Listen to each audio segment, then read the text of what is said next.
Hands up. Shake them. Why did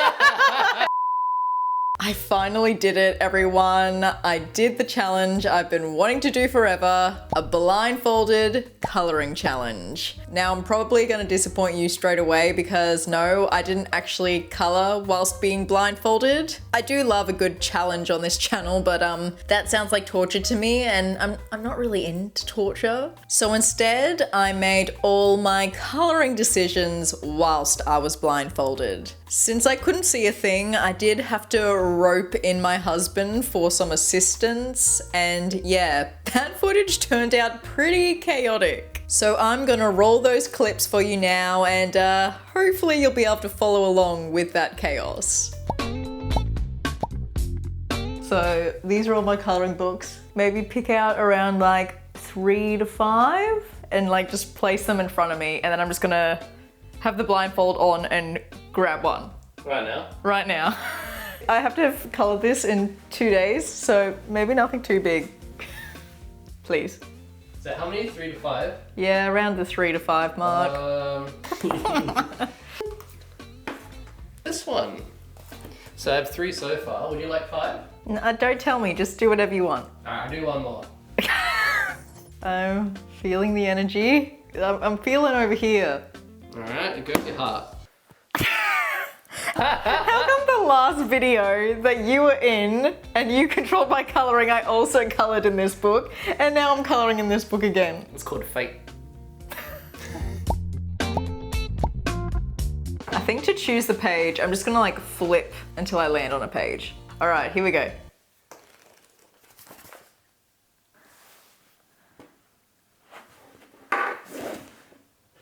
Interesting. All right, look, no, I don't hate it. It's just one I would not gravitate towards. Interesting. It's cute. Every page in this book is cute. Okay, so what I've done is I've taken out a bunch of mediums I could use for that small little background border. I want you to just like mix them up in front of me, maybe take some away. Okay? Alright, put it up. All right. Put it on. Okay. Can you see? No. How many fingers am I holding up? 3. Oh, okay. Was it actually 3? Are you sure you can't see?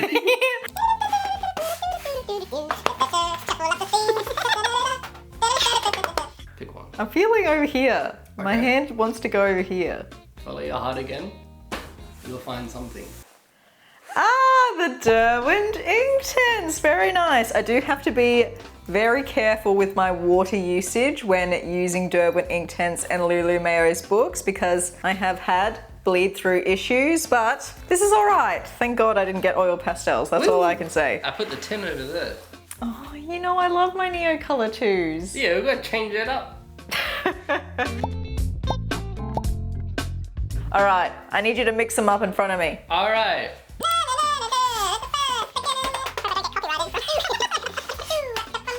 Oh, immediately I'm feeling over here. All right, follow your heart. It hasn't led you astray yet. Yeah, I'm feeling over here. My hand is gravitating towards here. Do it. Yes!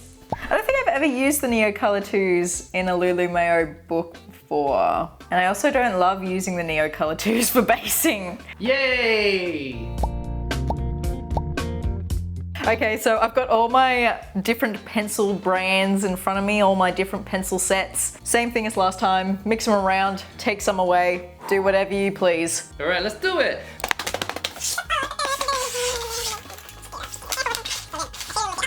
Right, I'm feeling over here. What did you get? Prismacolors! I haven't used Prismacolors in my Lulu Mayo books for a while, actually, so this will be interesting, especially with the fur details. It might be a little bit tricky, but that's all right.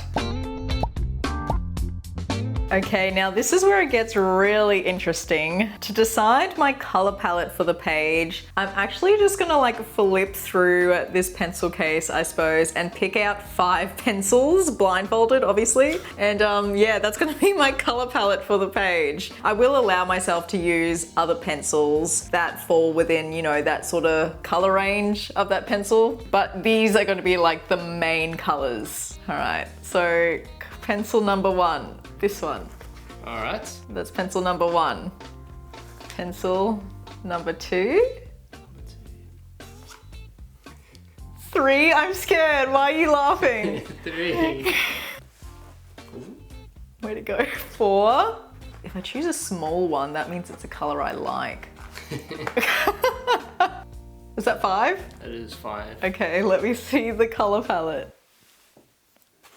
Oh, that's not too bad. So we've got PC1095, which is a kind of like pinky purple color, I'm pretty sure. We then have PC1087, which is a really light blue. We then have a darker blue. We've got PC906. We've got a very, I think this is, oh yes, this is Sunburst Yellow, PC917. And then Sepia, so that's like a brown. But like, it could be worse.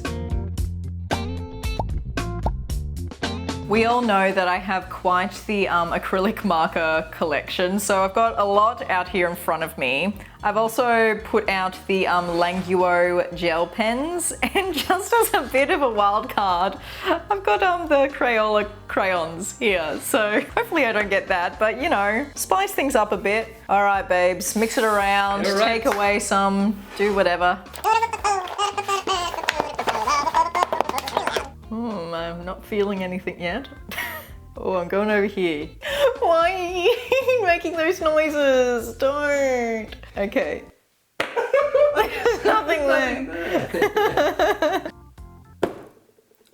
Oh, you got 2 things there. Do I use both then? Huh? Both? Oh, thank God I didn't get the crayons far. All right, so I've got the Artex SimTap markers and the Artex 3mm markers. So yeah, this will be a great range. All right, thank you for your help, assistant.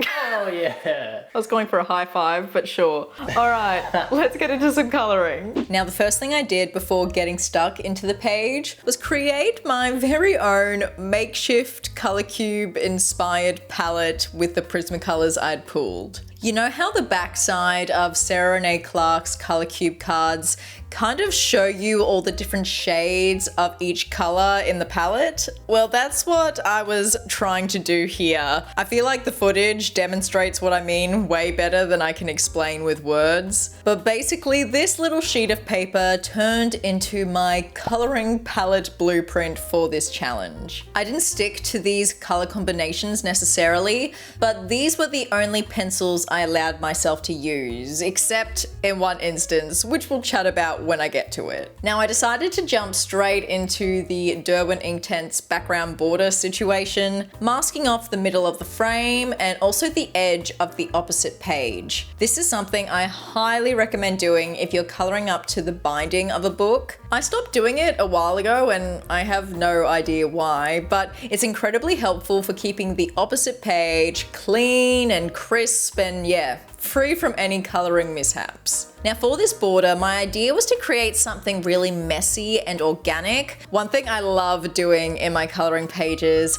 is doing quite a free abstract background and then pairing that with a really nice, cleanly shaded foreground illustration. There's something about that combo that just, I don't know, it scratches an itch in my brain. And so yeah, that was exactly the vibe I was going for with this border here.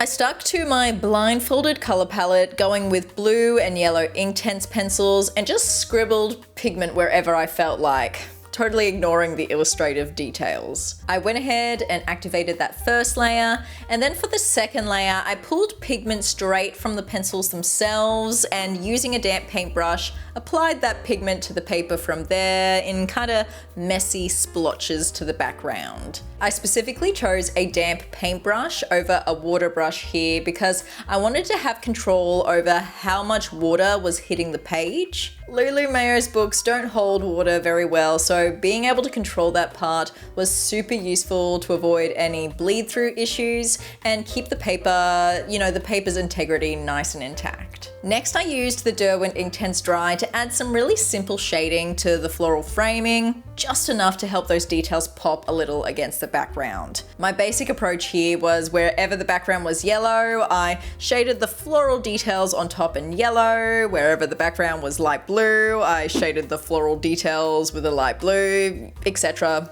you get what I mean. And then for basing the background with my neo colors, I used the same technique of a damp paintbrush over a water brush. And subsequently, I had the most success I've ever had with basing with my Neo Color 2s. It's really got me thinking that maybe I need to stop using my water brushes altogether for my coloring pages and stick to this damp paintbrush technique, method, whatever you want to call it. This revelation is kind of annoying though, because I literally just got my hands on the Arteza water brushes, which I was dying to own forever. But alas, in books like Lulu Mayos, where the paper just doesn't handle a lot of water well, using just a very slightly damp paintbrush was a game changer. Plus the paper barely buckled at all, just like a tiny bit of curling along the corners. Oh, you know those moments when you realize you've been doing something in the most ineffective way possible, and then you feel relief for finding a better method, but also immense frustration for not figuring it out sooner? That's how I felt about this whole scenario. But anyway, moving on, I'm not bitter at all. Since I didn't have any green in my blindfolded color palette, I decided to go with my next best option for the leaves, which was blue. I actually love using unconventional colors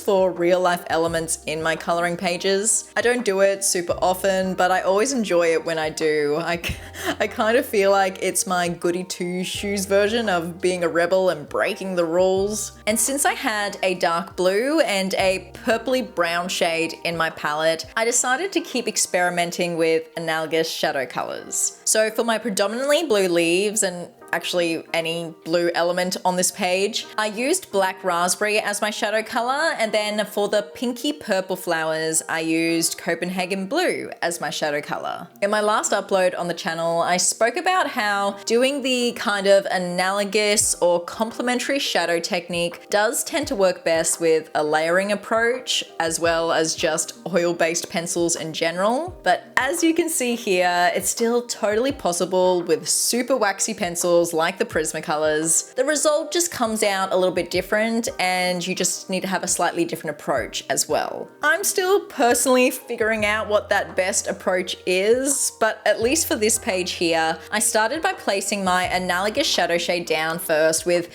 a light to medium pressure. Then I blended over the top with my mid-tone using a medium to heavy pressure. And then I smooshed everything together with my highlight shade using quite heavy pressure. Hand pressure is yet another thing I've been playing around a lot with in my coloring at the moment, and paying attention to how I hold my pencil has been super helpful for that. The closer my hand is to the tip of the pencil, the more pressure I'll be able to apply. The further back, the lighter the pressure. So yes, I'm saying that for all those people out there who have heavy-handed tendencies like myself. Keeping your hand further back on the barrel is a really useful tip. I then forgot to press record on my camera for this part, but what I did was just add a few random splotches of yellow to the flowers for a little bit more visual interest. In one of my recent uploads, I spoke about how I wanted to come up with a kind of self-appointed term for this technique. And thanks to some lovely subscriber feedback, I think I'm gonna call it harmonious tints. So yes, using the yellow in my color palette, I added some harmonious yellow tints to the florals. Maybe that sounds a bit too pretentious, actually. Maybe I should keep workshopping it.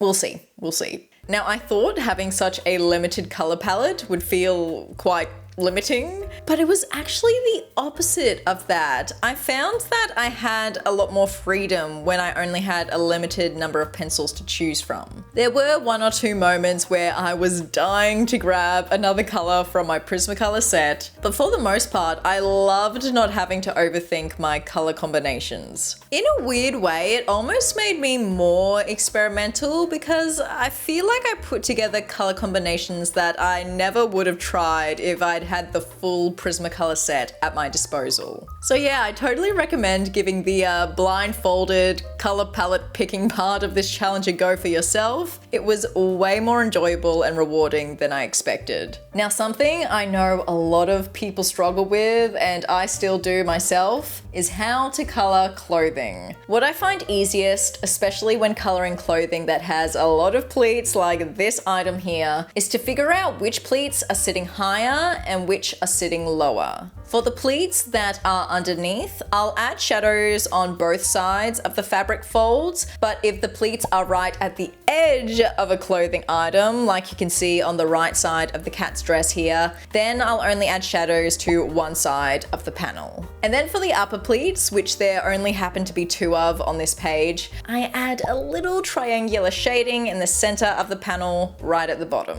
When it came to the collar of this clothing piece though, I honestly had no idea what I was doing. I was flying by the seat of my pants, so I just put the shading wherever I thought it looked best. At this point in my coloring journey, I'm not super stressed about making my shading perfectly accurate. Right now, I'm more focused on mixing colors and making really visually interesting color combos in my pages. And that's why in the last few uploads, I've been talking so much about complementary and analogous shadow shades, as well as the color wheel. That's just what's currently bringing me joy and how I'm working on improving my coloring skills. I'm sure there'll come a time when I want to really focus on having as accurate shading as possible in my coloring pages, but for now, I'm just happy with doing the best I can with my shadow placement and putting all of my energy into understanding color theory. Something I really want to encourage you to do though is to not feel limited or confined by the lines on your coloring pages. For example, I didn't want a strong polka dot pattern on my finished page, even though Lulu Mayo had illustrated that pattern on the accessories of this cat. So what did I do?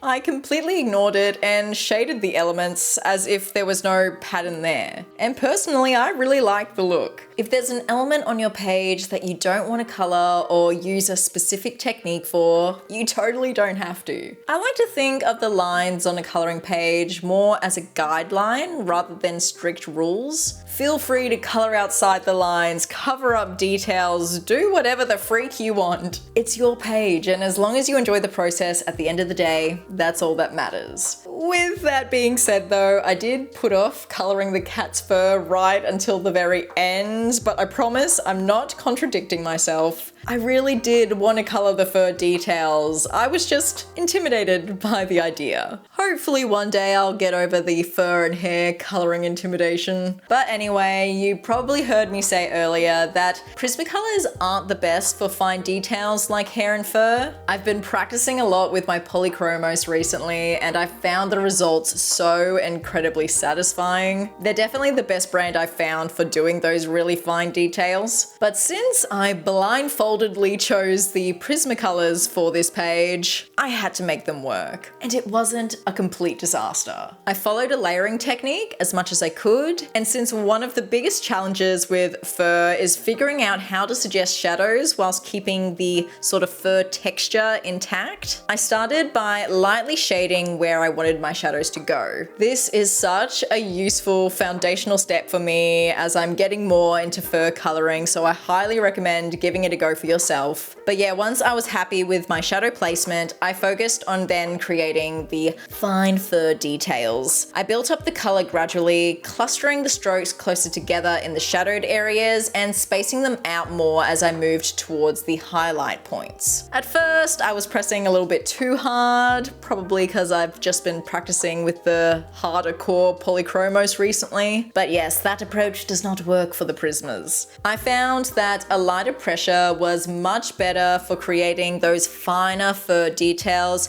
as well as keeping the pencils super duper sharp. I don't even want to know how many times I was sharpening my pencils throughout this stage in the process. Oh, and remember how I mentioned using a pencil that wasn't a part of my original makeshift color cube palette? Well, it was here that I decided to pull out the cream Prismacolor to add a bit more saturation and pigment to the lighter sections of the yellow cats. I don't see it as a total cheat since it's basically just a super light version of the yellow I had pooled originally. But you know, I just wanted to be completely honest and transparent with you. That was my only cheat, or perhaps you could see it more as a loophole. Anyway, I decided to color the grey cat's fur off camera since I used the exact same process as with the yellow cats, just with the grey combo that I had within my color palette blueprint. And I also decided to use a super thin black fine liner to add some more whiskers to the cat's muzzles and just some little dot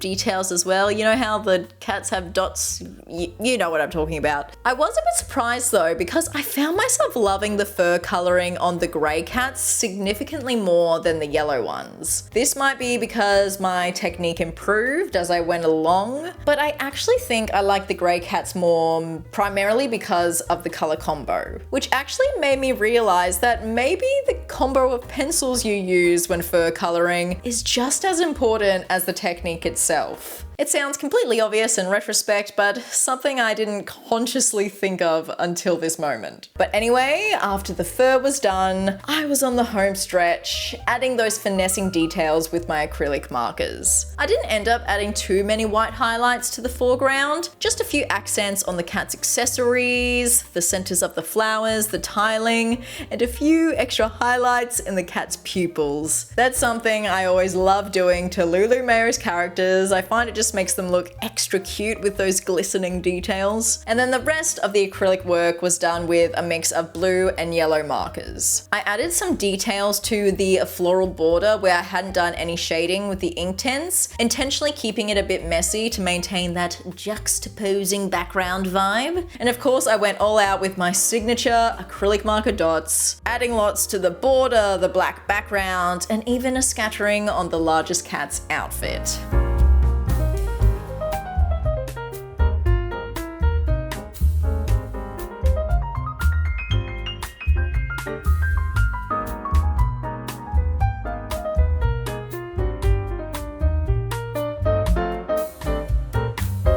I will say though that right after finishing the challenge and looking at the page as a whole, I wasn't completely in love with it. I definitely didn't hate it, but I wasn't totally obsessed. But now it's a few days later and the page has grown on me. I think it was the color palette that initially threw me off, but as I've been editing the footage from this challenge and just looking at the page again in real life, I've developed a new appreciation for how unique it is. So if you ever find yourself not completely happy with a page once you've finished coloring it, just close the book. Come back to it in a few days and you might find yourself appreciating it more with a fresh set of eyes. Anyway, I hope you enjoyed coming along for all the ups and downs of this blindfolded challenge. If you made it to this part of the video, definitely let me know by leaving, let's leave a cat emoji in the comments below. And as a big old thank you for watching all the way to the end, I'm gonna leave you with the priceless gift of Jackson reacting to the completed page. Ugh. Excuse me. Ooh, that's really cool. Initially when I saw those colors, I was like, how do you... like, they're so interesting, but they play off each other really well. The border's really cool. I feel like those colors work well with the fur. I give it 12 cats out of 10. Have a good day, have a good life, and we'll see you in the next one. Bye!